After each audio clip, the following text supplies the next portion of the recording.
Welcome back to our channel. In this video, we will guide you through the process of editing your community name on WhatsApp. Follow these simple steps to change the name of your community. Step 1. Open WhatsApp. Step 2. Click on your community. Step 3. At the top right corner of the page, you will find 3 dots. Tap on them to access additional options. Step 4.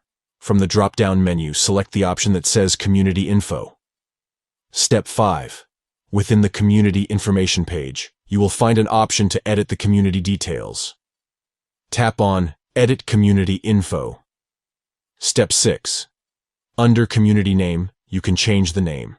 Locate the field labeled Community Name and make the desired changes to the name. Step 7.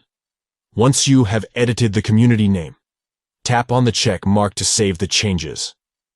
Please note that only admins have the ability to change this information. That's it.